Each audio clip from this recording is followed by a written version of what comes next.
8.2, we're going to start looking at linear equations. These equations are going to have two variables.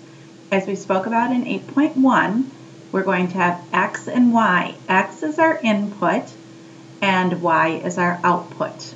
So, for an example of an equation in two variables, we have the equation 2x minus y equals 5. In example 1, we are going to see if the ordered pair that is given is a true statement for the equation that's given. So, in the first one, we're going to say that x is going to be 1 and our y is going to be -3. So, when we substitute those in, we're going to say is 2 times 1, substituting in our x, minus a -3, watch your integers. Let me rewrite that a little bit more legible.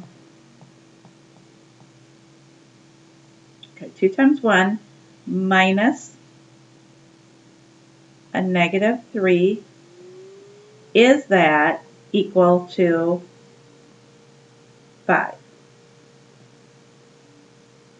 Okay, so 2 times 1 is 2, minus a negative makes it a plus 3, and 2 plus 3 is 5, so this is a true statement. Moving on to the next one, 4, 7, the ordered pair 4, 7. Again, I'm just going to substitute that in. 2 times 4, because that's my x value, minus 7, is that equal to 5?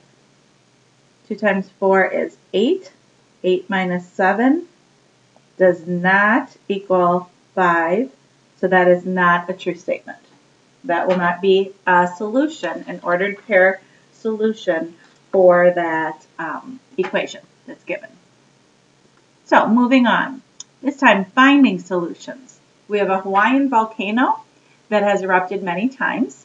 In 1859, the lava from the volcano traveled 32 miles to the Pacific Ocean at an average rate of 4 miles per hour. So, using an equation in two variables, we can describe the flow of the lava towards the ocean. So first of all, we're going to make a table of the solution for the equation. You notice that we're going to have the input, which is normally our x. Let me change here. Our x, or our input, is going to be our time.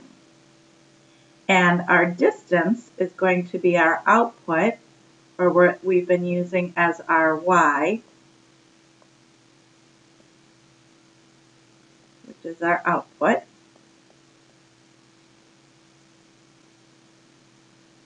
So we're going to use the equation that the distance equals 32 minus 4. So when the time was 0, the distance was, it didn't go anywhere but 32 miles.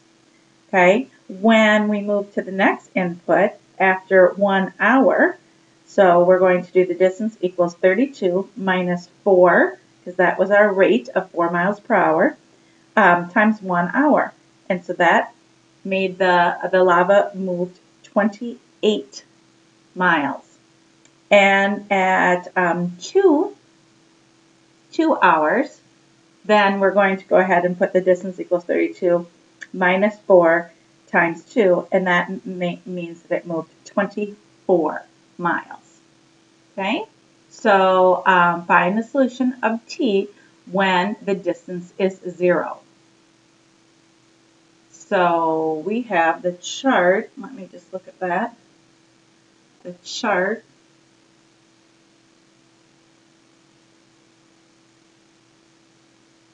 Okay, so our next question, letter B, is find the value of t when the distance is 0. So the distance is normally our output. That's our y. So we're going to substitute that in to that same equation.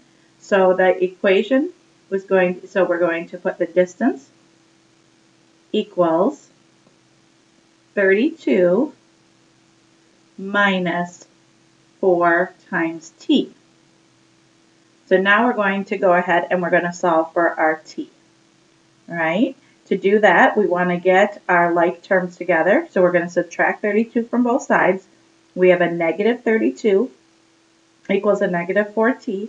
If we divide both sides by a negative 4, we're going to find out that the time that would happen would be after 8 hours. The time would be 8. Okay, moving on. Now we're going to talk about graphing a linear equation. So this goes back to 8.1 with our x and y being our coordinate point, and our inputs are going to be our x's, and our outputs are going to be our y's. So it says graph the equation y equals 2x minus 1. So because our output is our y, what we're going to do is we're going to substitute in our x's to find out what y would be. So if I went ahead and I put a negative 2 in there, 2 times negative 2 would equal negative 4 minus 1, that equals negative 5. That's where I'm getting my first input, or my first output here. So this time I'm going to substitute the negative 1 in for x.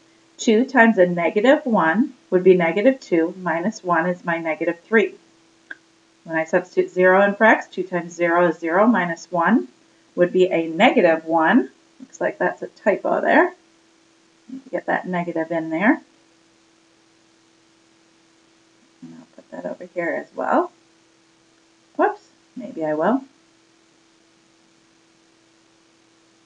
Okay, I'll write it with my finger. It doesn't, oh, it went back onto the cursor. There we go.